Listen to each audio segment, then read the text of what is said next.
For those who are interested in hosting their own talk show with monthly and weekly slots available on Conroe's FM 104.5 and 106.1 and on irlonestar.com. Start your own podcast, create your first YouTube channel, and be on TV.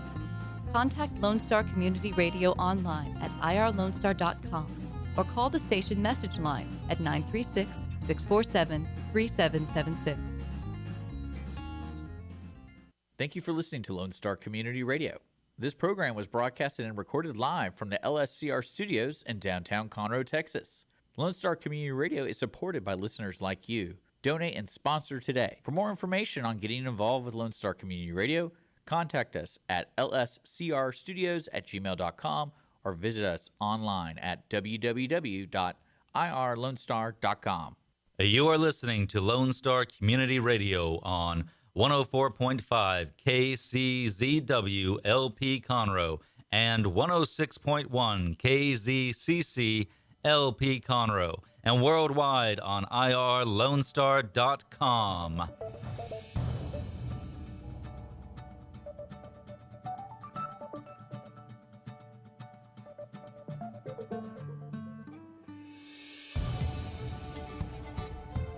Good morning, ladies and gentlemen. You're listening to the Weekly Business Hour. I want to thank you for joining us. I think we've got a great program for you here today, and we are broadcasting, as we usually do, from the studios of Lone Star Community Radio, which is located here in downtown Conroe. In fact, we're on the first floor of City Hall, so you can't get any closer to the heart of Conroe, Texas, and really, since it's the county seat, Montgomery County. So we're coming to you from the heart of Montgomery County this morning. The Weekly Business Hour is where Montgomery County and businesses now on a worldwide basis come to talk about the latest in business news, ideas to improve your business, and to be part of conversations that can make a real difference in your business. I want to remind you that the show is being broadcast live on Facebook and YouTube. So if you want to watch us in the studio as well as listen, simply go to YouTube, Facebook, look up the Weekly Business Hour page, click on it, and you'll see where to click, and you will be able to see as well as listen to what's going on this morning. Also, when you're listening to the show, if you had some ideas or criticism, at least as long as it's constructive, please drop me a note. It's real simple. Just Rick, R-I-C-K, at irlonestar.com. That's Rick, R-I-C-K, at irlonestar.com. We appreciate the feedback. Also, feel free to send your questions that you may have about your own business. I do answer those. That's what I do for a living, and been doing it now, it turns out, 21 years. I hadn't figured that out in a while. So we're here. We answer your question. In fact, we do some of that, like we will today, on the air. We have a mailbag segment, and someone's sending a question or an issue, and we're going to talk about it over the air. So please let us know you're out there and let us know what you're thinking. Well, now the show really begins. We got the decks cleared and we're ready to go. And I am so pleased this morning that we have got a guest who I think is going to light you up with his entrepreneurial spirit. Mr. Steve Spoon is in the studio. He is the owner of Victory Insulation. He's also a member of a CEO Business Roundtable that's sponsored by the Conroe Lake Conroe Chamber of Commerce. And we'll talk a little bit about the roundtable idea and what it can do for you and your business. I personally was a member of several roundtables as I grew my businesses, and the impact on me and my business was fantastic. It was over the hill. So I encourage people everywhere I go to look for a good business roundtable to hook up with. Well, Steve, welcome to the show. Thank you for having me. I enjoy it. Wait, you laughed at me about the entrepreneurial spirit. What is the spirit on the? Is it waning or no, what's going on? No, I think that that made me laugh about that is that I am the joy you get out of doing it, and then the headache that you get out of doing it. And I was thinking about that when you said that. I was like, wow, that's kind of a two-handed deal, right? It's a double-edged sword, that's for sure. Yeah, there's no doubt about it. Being an entrepreneur is not all fun and games. And it's funny, I talk to a lot of people over the years I've talked to that want to go in business. They want to have their own business. And they typically have good reasons. They've worked in the corporate environment, been laid off a couple of times. They're tired of it. They've got, got the energy, got this, but sometimes they don't have the mindset. But I'll listen and we'll talk, and I will give them an honest opinion of what they're doing. And For sure. It's amazing how many times I tell people, say, look, are you sure? I mean, you've got to have your mind and the personality and characteristics to go into business. And so many people, it's kind of like that square peg and square hole. Oh. It's just not a good fit for them. Right. The one thing that I think that somebody kept pushing me to do in the very beginning was read the E-Myth. Mm-hmm. Good book. Yeah, absolutely. In fact, I think I read it probably every year. And every time I read it, I'm in a different, season of my business. So the book makes sense in a different spot than it did before, right? And I resisted that for like 2 or 3 years. I'm like, I don't need a book. I'll just figure it out as I go. And oh man, yeah. It makes a big difference. And another thing that I will always tell somebody, if you're starting a business, you need to find another group of entrepreneurs to interact with or connect with, because you don't know what you don't know, and sometimes that's really costly to learn that lesson. And if you have something that you want to ask a question about, it gives you an opportunity to bounce it off of someone else that's in a service type business like I'm in, right? So I can, I'll pick on Craig with Excalibur Pest Control, right? Both of us are service type businesses. Hey, have you ever had to do this and what worked?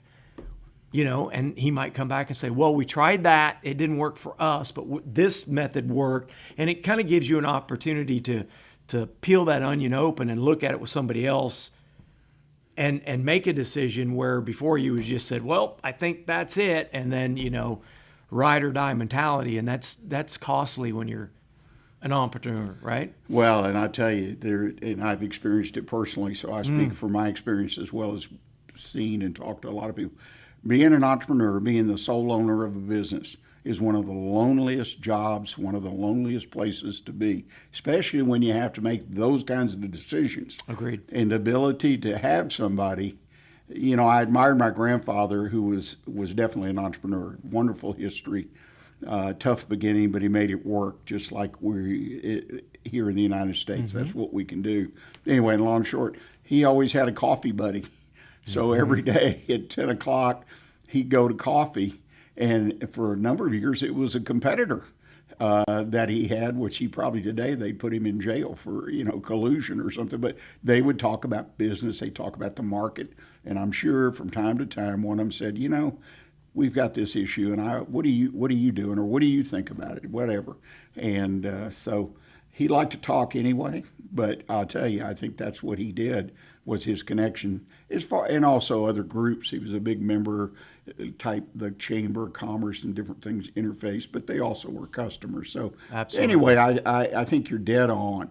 As I said, with the roundtable, happens to be a formal group of advisors, if you will, because it's confidential. You can talk about anything, and I think it's part of the scheme. If you're going to be successful, it's the plan. It's part of that plan, is you need to have that in your plan. Well, tell us a little bit about your business, Okay. Victory Installation. What's it all about? Well, Victory Installation, we are a full service insulation company. We do everything from bat roll insulation to blown fiberglass and cellulose to spray foam. And we also lift concrete. So we can come out and level your patio or your driveway or sidewalks, that kind of stuff. We don't level houses. That's a realm that I'm unwilling to jump in. I just don't want to do it. And there are some foam companies out there that do that. I just choose not to. But that's what we do. I mean, our beginnings, my son started this, oh my Lord, when he was a freshman in high school. Now he's 25, 26 years old. So, very modest beginnings. And and we've tried to grow it off of reputation and good work and relationships. I mean, most people that I've done work for call me to this day and ask me, do you have a plumber? Or, they trust me well enough to ask. So I've always tried to do things the absolute best way I possibly can. We take a lot of pride in what we do, and we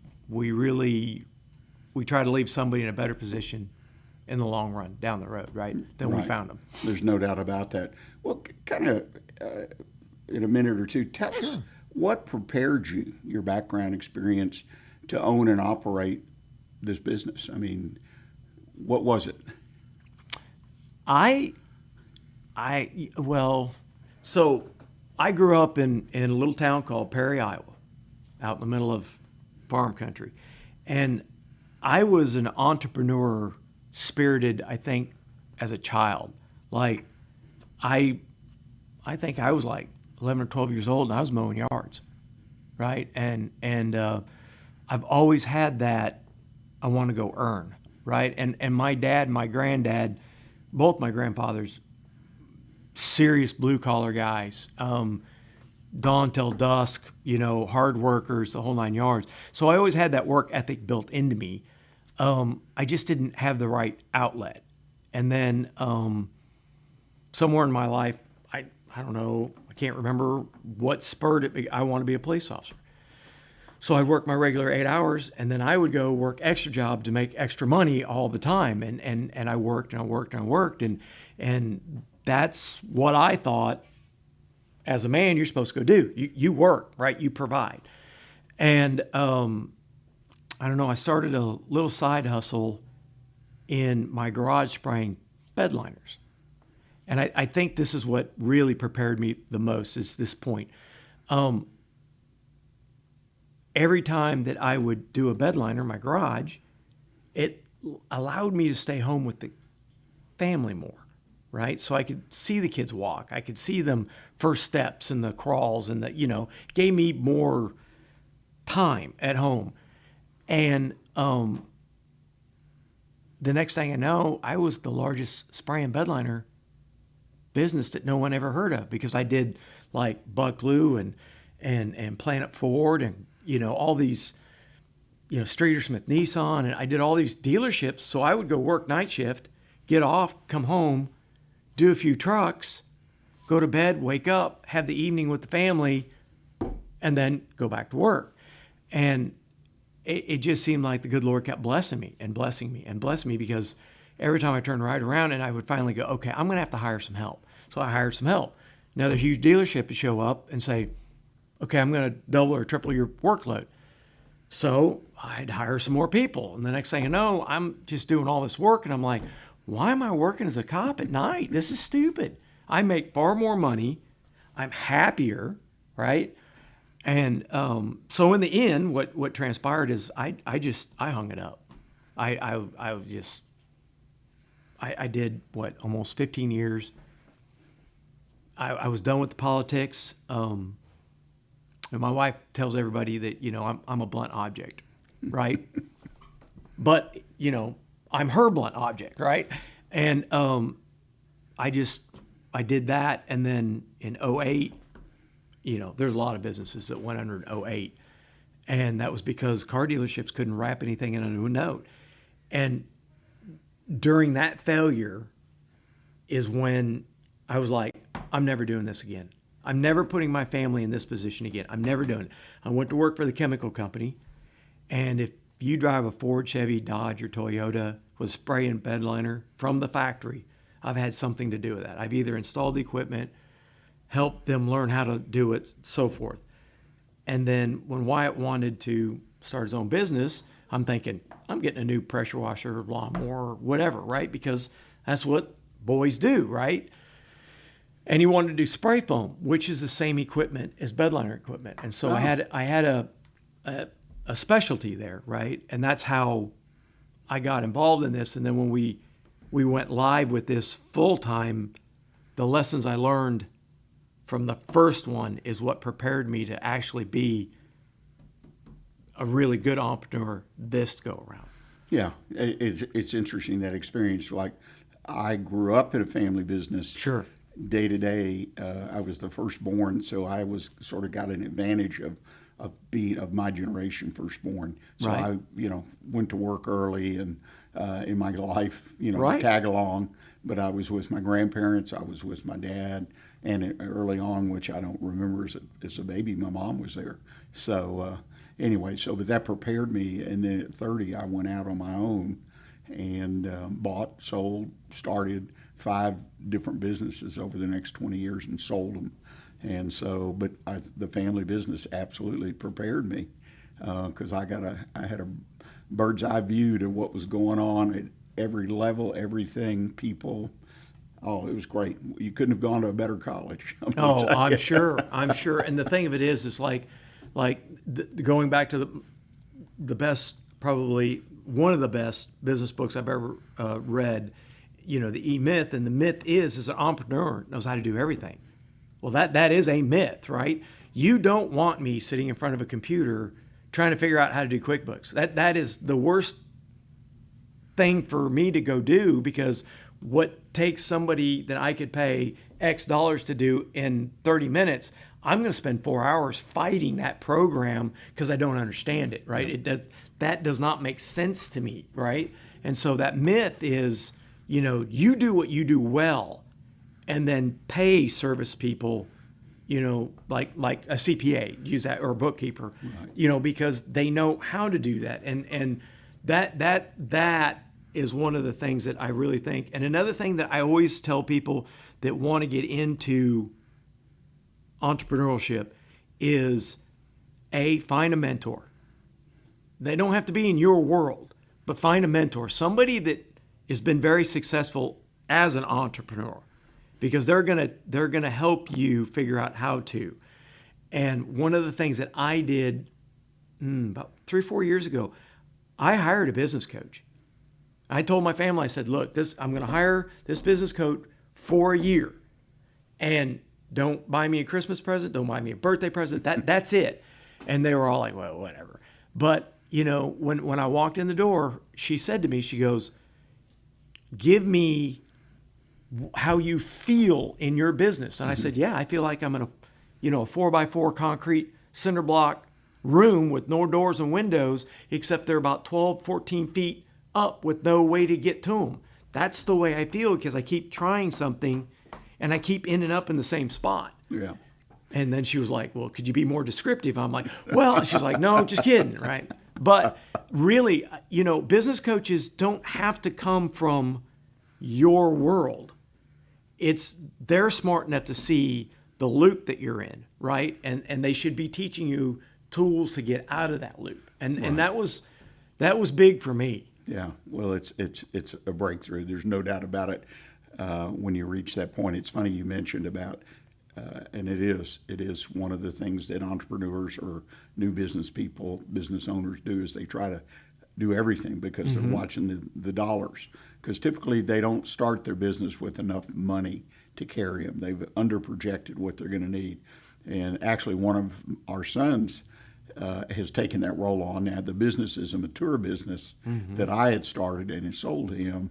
And last week we were visiting, because I visit with him once a week for a few minutes or an hour or two, whatever he's got on his mind, and try to help him, in the business. But anyway, long and short is, he made 2 mistakes in his accounting work, and it came up.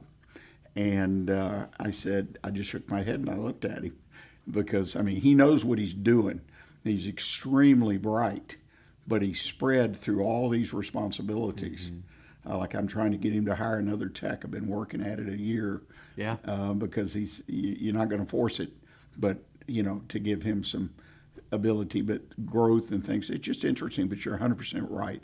Here's a guy that's super smart, knows QuickBooks in and out, but still didn't interesting the human factor. Yeah. And it was potentially several $1,000s he was just throwing out the window because he's trying to do it all. So Well- it is good advice to people that Yeah. you need to structure yourself. What I call it, structure yourself for success. People think, they want to be successful. That's the whole point. but you have to structure yourself for success. Yeah, oh, From absolutely. day one to whatnot.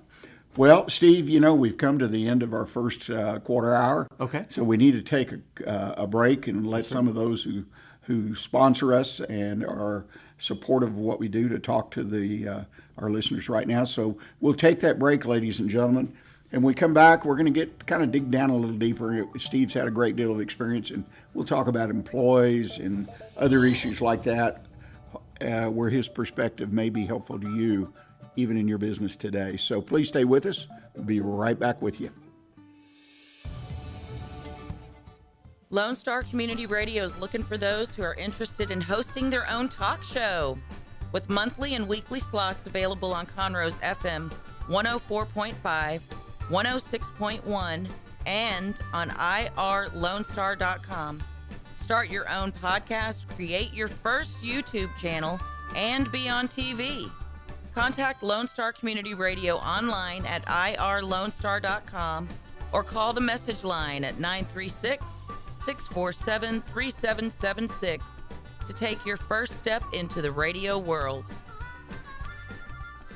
Second Saturday Divorce Workshop provides unbiased information to help you understand your options and move forward with your life. This divorce workshop is for you if you are contemplating divorce, in the process of divorce, already filed for divorce, or post-divorce. You will explore the emotional, legal, and financial aspects of divorce from professionals who have guided others through divorce. For more information on this divorce workshop, contact SecondSaturdayWoodlands.com or call 832-375-0900.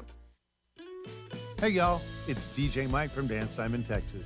Join me Monday through Friday at 8 a.m. as I count down the top 10 Texas Red Dirt songs that are packing the dance floors. I'll be featuring local artists and the story behind the hits, shows in the area, as well as new songs that make you want to dance. It's Dance Time in Texas with DJ Mike on Lone Star Community Radio, 104.5 KCZW and 106.1 KZCC, Conroe, Texas, or online, irlonestar.com. Welcome back, ladies and gentlemen. You're listening to the Weekly Business Hour, and I'm so pleased to have Mr. Steve Spoon, owner of Victory Installation, in the studio today. Excuse me. And we've been talking about his business and his entrepreneurial life as it is. Very interesting how he got where he is and some of his philosophy and perspective on running a business. Definitely encourage you that if you didn't catch all of that first segment, remember Wednesday of this week it'll be available. You can go to the website here at the station, irlonestar.com. You can go to our Facebook page, YouTube page, and on and on and on for the weekly business hour, and you can click on our conversation and listen to the entire conversation. Steve, we were talking, and in this case, you supporting one of your children starting a business, which is I've been there and done that, and it's like anything, it's got its challenges, but if you understand them, you can overcome them. But boy, the joy of seeing our own children be successful Absolutely. that's one of the best things in life on this earth. The only, as a man, not sounding sexist, but as a man, the only person who roots for you in this life to succeed is your father, because you're replacing him, right, in the family, right? And it doesn't matter if you have one boy or 12 boys. The only guy that's going to sit there and root for you is your dad, right? So you want to make sure that they learn how to handle money, right? Like, I can't gamble to save my life. I lay $1 down and I look at it and I'm like, do you know how hard it was for me to earn that? And I'm going to take a chance on that. And my son will sit down and play poker all day long. But, we look at money differently. But yet I probably will tell you that he's a great saver, where I think that he would be very, what do you call it? Fluid with his money or loose with his money, right? Yeah, that's, I guess, what I was trying to say. And but I think that comes from doing your own business, right? Earning your own money, not working hard somewhere is a good thing.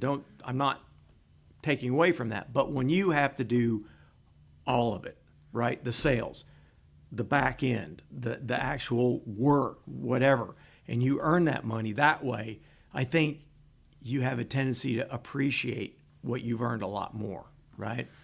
Oh, there's no doubt about it. And as you own your own business, you're taking different kinds of risk.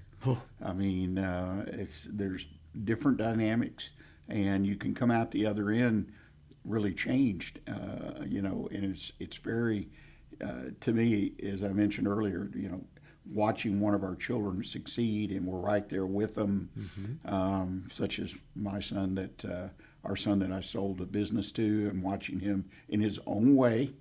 Some of the things he does drives me crazy, but he's successful doing it his way, and sometimes more successful than I could even imagine or anticipated. So for sure, it's fun to do, but these working with people, even people who are not related, and helping them find success is what I do, and I really I'm blessed to be able to do that. Let me ask you to kind of get a couple nitty-gritty things, because people are always looking for perspectives. Employees. Okay, I contend that finding good employees, the processes and everything, pretty much the same as they were 20, 30 years ago when I was active in business. Do you have a process when you go to hire a new employee, an interview process or anything? Yeah. In the beginning, I would hire people and try to get them to, just go through a training regiment with me.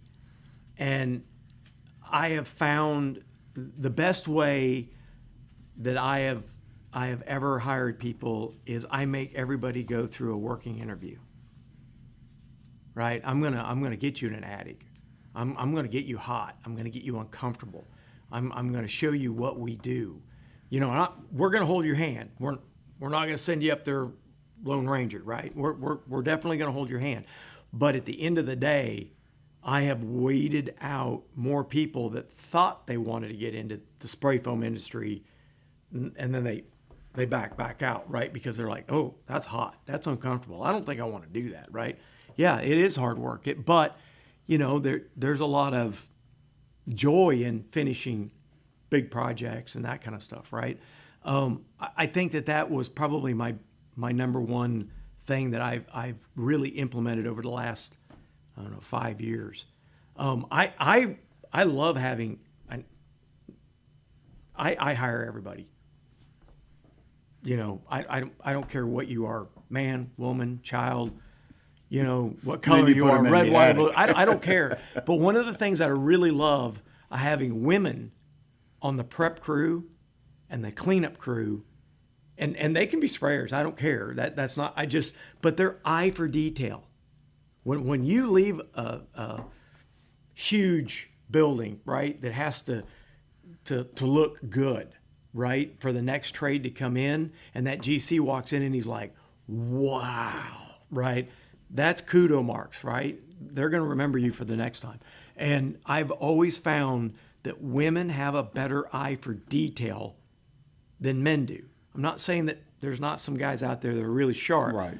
But for the most part, it's just like the old thing that men don't see a spectrum of colors that women do. Or men can't smell certain odors that women do, right? I just think that women have an eye for that very fine detail that us guys kind of just glance over and go. Yeah, and there are things like that. I actually worked in our family business, and we were in a retail service business involving clothing.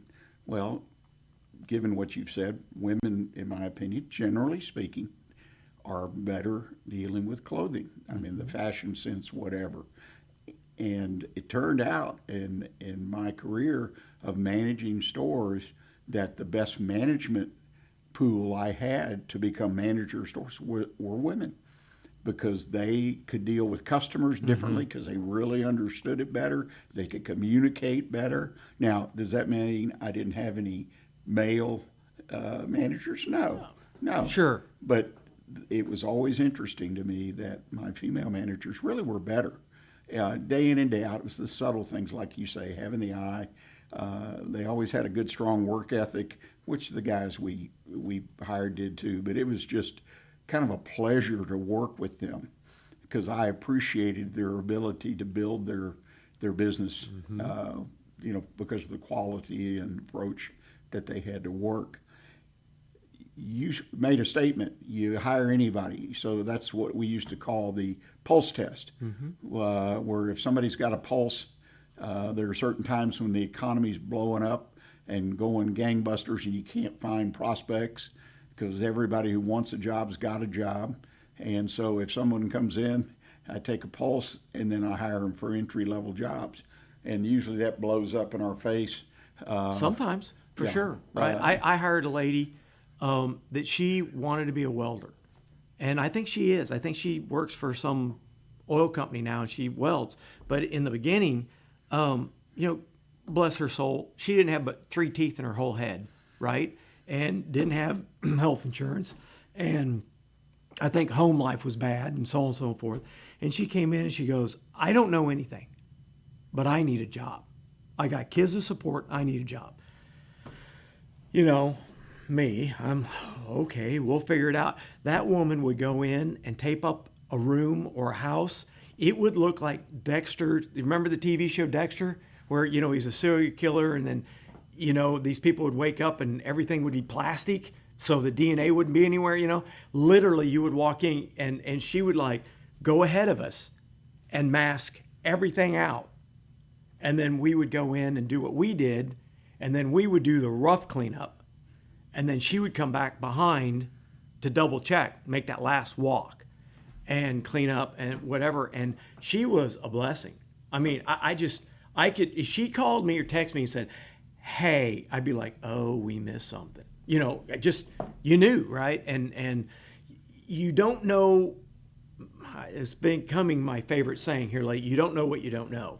And I'm never afraid to take a chance on somebody, but I'm not going to take a huge financial leap on somebody, right? And so that's why I think that my working interview, I pay them. I tell them, look, I'll pay you X dollars for the next 8 hours, and then at the end of the day, we'll have a discussion, and see what we think, and sometimes it's a shake of the hand, and sometimes it's, they come to work for a while and then they decide they don't want to do it or whatever, but that's my litmus test. I think that is a very interesting approach. I've heard it before. In fact, in our roundtable, you mentioned Craig. That's what he does, service business, does the ride-along part of the interview and then stops to have lunch, and that's where he does sort of the formal interview. And like you, a number of people don't make it, at that point. But it works out. Because how do you know if somebody can do the work if they don't have a knack for it or experience or whatever? Yeah. I think it's wonderful if you can structure a business and are able to do that. Let's switch gears just for a moment. Okay. Sales. Okay. Where do you find your prospects? Google, word of mouth, and some Facebook. I find that my word of mouth people are vetted out really, really well. By the time that they've talked to somebody that we've done work for and I've been recommended, it's a real possibility job. Google people, for the most part, I would say 80% of those are not tire kickers. They're educated themselves on what spray foam or fiberglass or whatever they're looking for.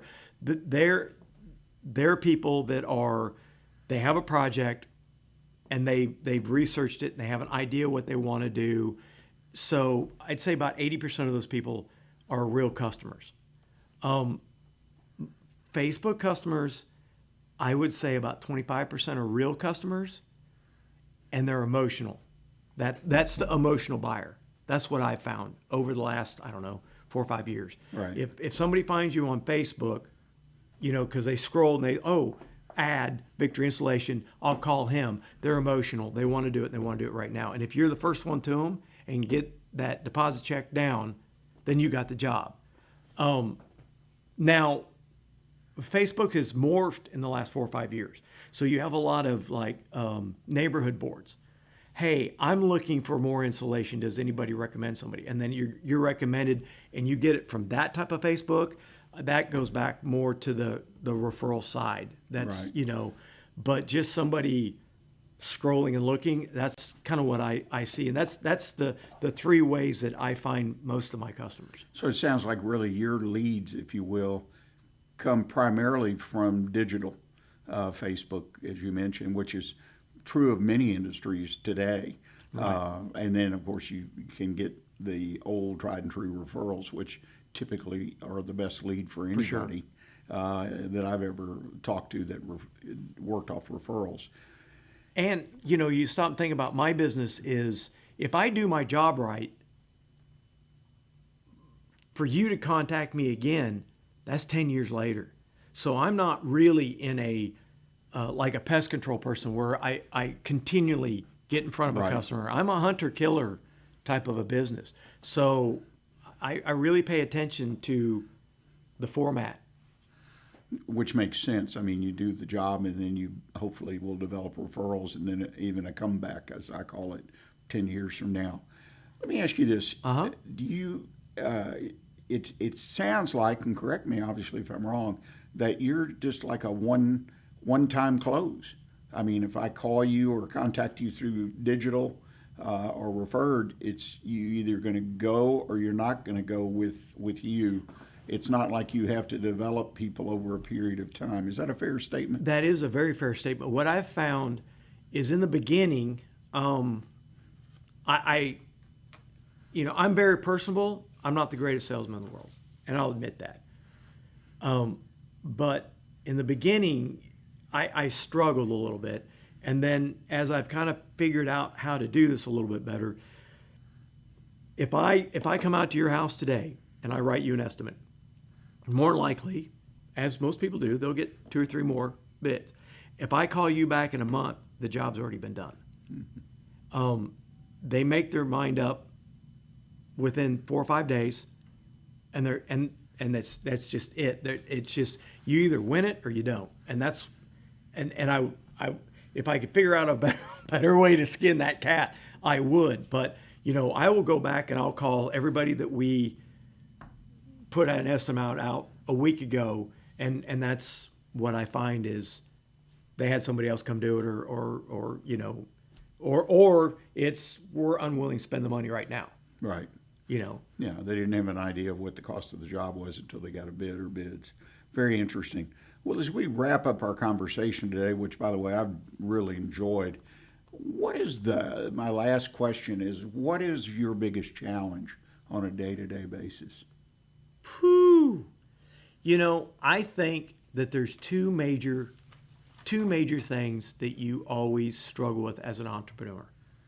One is cash flow, right? I mean, it's coming in like semi-truckloads, and then the next thing it shows up in a thumb, tack, and the number 2 thing is managing your seasons of a business, right? Because you have the startup. Oh my God, right? You are just hair on fire, crazy, busy, the whole 9 yards. And then you get to a plateau, and then learning how to manage that plateau to go to the next level to where your hair's on fire again, and then the plateau. And I think that what I struggle is plateauing, like stabilizing what I can go find business. I think my biggest struggle is always cash flow and stabilization. And I think that, you have other guys that struggle with going out and finding all the business, but they're great stabilizers, right? And keeping the growth, real. The guy that ever tells you that if you don't, if you don't make all the money you can make today, it won't be there tomorrow, he was a liar, right? And you have to learn when, can I handle all of that fruit basket, or should I just take a couple pieces out of it, right? And that I struggle with, because I'm always, we can do it, and then my guys are looking at me like, you're killing me. And then I realize, oh, wait, overtaxing myself, or I'm overreaching, and, Right. and I think with that comes the cash flow issue, right? Yeah, the cash flow, I would think, and the stabilization, as you call it, go hand in hand. It's funny, I'm listening to you and I'm thinking about a general contractor or a sub, and it's feast or famine many times, and depending what they're involved in directly, what type of buildings they build or whatever improvements they make. Because way back when I was involved for several years overseeing a construction business, and so I got firsthand and the numbers, and it just I call it the bid business. There's bid businesses out there where you bid for a great portion of what you do, and to me, it's just that's hard. That's why you always read these stories, and I don't know. The E-Myth may even have that in there because I admire that book as well, about the old razor blade thing, sell the razor, but you got the blades, constantly. And always the encouragement from various, business leaders, business books and whatnot is to find a business or way. But in the bid business, you typically don't have that. Right. You might get someone who's going to build multiple projects. You do a good job here, and then eventually they don't even bid it because they know your numbers and you're fair and you're doing a great job for them.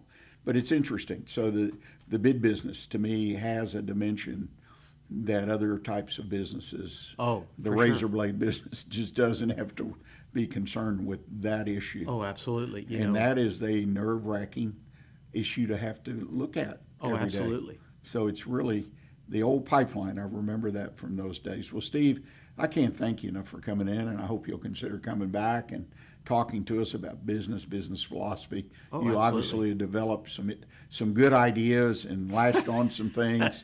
Well, the E-Myth, again, is if you need a basic business book, basic primer, easy to read, easy to understand, which to me makes it a good book, and what it says. Oh, absolutely. But one thing I will tell you, if you read that book, the first time you read it, highlight what's important to you in one color.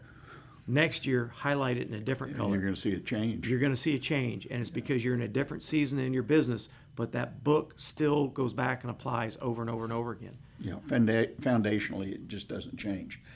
Folks listening to the program, they want to get in touch with you. Talk business philosophy or perhaps talk insulation. Yeah. How do they do that? So obviously, phone number is 832-693-8115, or you can go to www.victoryinsulation.com. And you do have a lot of good information on your website. I went through your site and I really appreciated it. Just kind of gave me a prep on what you do as far as how it works. Plus, you have choices with all the different kinds of insulation, so it's good to understand it. Well, ladies and gentlemen, we're going to take our last break of the day. And when we come back, I'm going to do a mailbag. I think we have enough time to do one mailbag.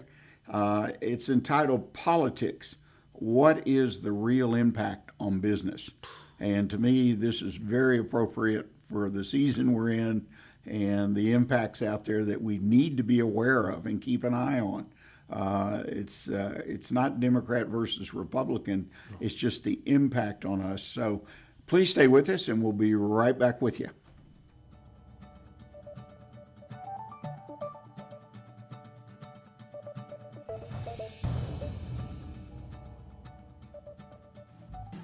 Don't miss Lone Star Community Radio on TV and YouTube. Our talk show and music shows are featured on Our City TV, Suddenlink Channel 12, and have their own YouTube channel.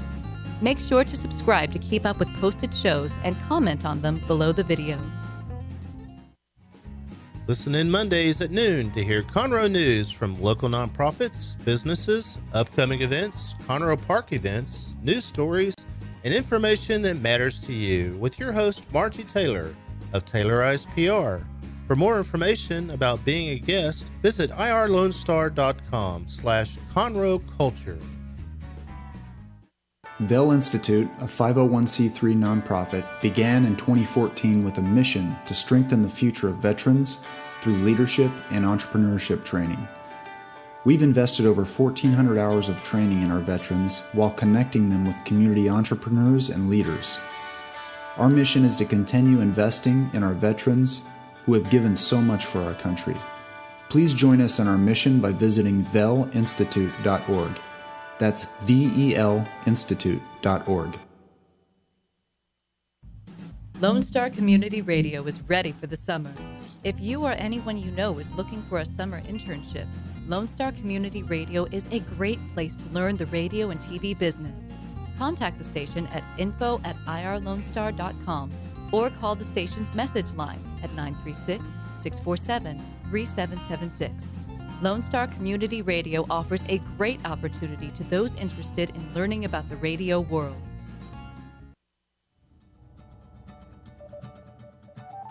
Well, welcome back, ladies and gentlemen. You know, I'm tripping over my tongue today, and I apologize. I'm not sure, but it's a Monday, and those kind of things do happen sometimes on Mondays, right? Hope you enjoyed the interview with Steve Spoon. Great entrepreneurial background, and working with his son in a business now, developing it. Interesting business, insulation. And again, if you didn't hear the entire interview or you heard it and you'd like to re-listen, please, it'll be posted in a couple days. Be able to find it right here in Lone Star Community Radio's website, irlonestar.com, irlonestar.com, or on Facebook, YouTube, and other social media sites out there. You can find it on the Weekly Business Hour page. So I encourage you to take a listen, and if possible, share it with somebody. We love to bring in new listeners, and I would kindly ask that you do that if you have an opportunity. Well, we're going to close out the show today. I am going to the mailbag, as I promised when I opened the show, that we do go to the mailbag, and we do take questions, issues that business people just like you have around the country. I think we've done one or two from overseas, but most of them around the country, and usually they're practical kinds of things or issues that a lot of folks don't even think about. So it's interesting. You're out there as a brain trust, if you will. You're supplying me with information to do the show, and it's greatly, greatly appreciated. There's no doubt about it. So Gene, one of our regular listeners, put this topic out there. He asked me, or asked the show, what impact will today's political environment have on my business? What impact, if any, will it have on my business? And I assume that he's talking about primarily the national political scene, which we're all getting a full view of, radio, television, newspaper, discussions, this, that. And it's really been interesting to me, the different approaches and so on and so forth, and the information, or what's it saying to me. Because my interest, as most business people, is, okay, we elect a new president, we elect a new Congress. What are they potentially going to do that would impact me, impact my business? And I think that's a fair question. And I think the impact from this year's election is going to perhaps be more than we've seen in the past, with some exception, the Great Depression. But the issue this year is the deficit. I'm beginning to see articles written by economists and whatnot that talk about the impact of different tax plans. They talk about the size of the deficit as compared to our gross national product, things like that, and people are ringing alarm bells about that. I mean, they're not politically driven in a sense. They're not choosing one side or the other, but they're bringing up some good points. And as I build a business, I want to stay in touch. I want to look to the future, maybe not 10 years down the road, maybe not 5 years down the road, but definitely at least a year, and usually 3, maybe to 5 years, trying to understand. But no one in the group, as far as I know, has a crystal ball. But I think you need to be interested at least and determine the impact, or what you understand to be the impact on the economy. What is our economy going to look like in 2025? What is your economy, the economy that drives your business, that you need in order to be successful in business? And I think there'll be changes. And these are not just new tax laws. I mean, if the deficit becomes something that the few writers, economists that have written on it, it has an impact worldwide in the United States and the economy and the deficits, the size of the deficits. So if you get a chance, go out there and search up and read some of that information and see if it might impact you more in the industry you're in, or less, or maybe not at all. That there are businesses that it wouldn't have any impact. Secondly, are regulations.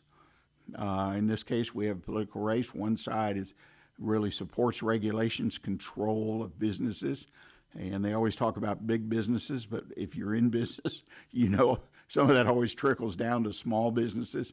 That's one of the things that years have done to me is I look back 20, 30 years ago and how I ran a business or built a business and things we were required by government to do.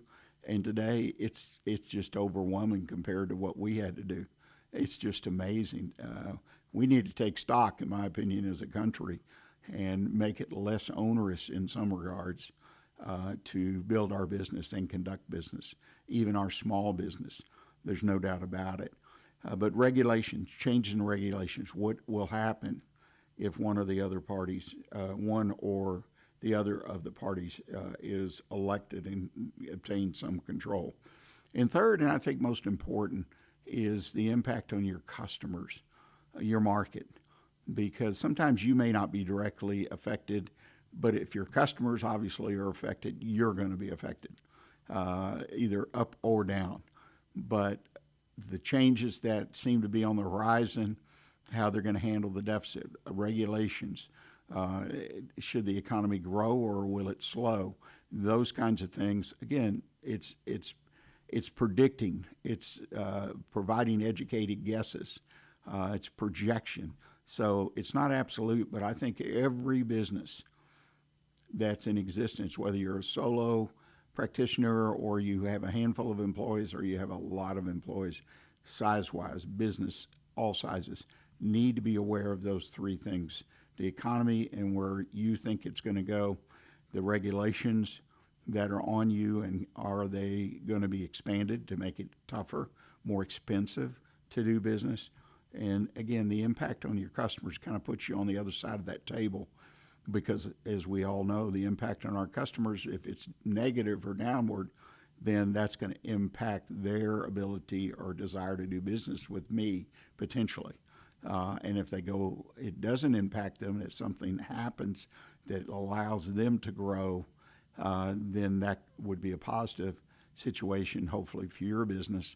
And in turn, you're going to have to make potentially some investment to be able to handle that increased business that'll come your way. So please take a few minutes as you prepare your projections, financial and otherwise, for next year and the next coming couple months. Hopefully you do prepare projections. Take a little bit of time and think about those three things: the economy, regulation, and the impact on our customers in this election season, and what a new government will do for you or perhaps against you, if you will. Be aware.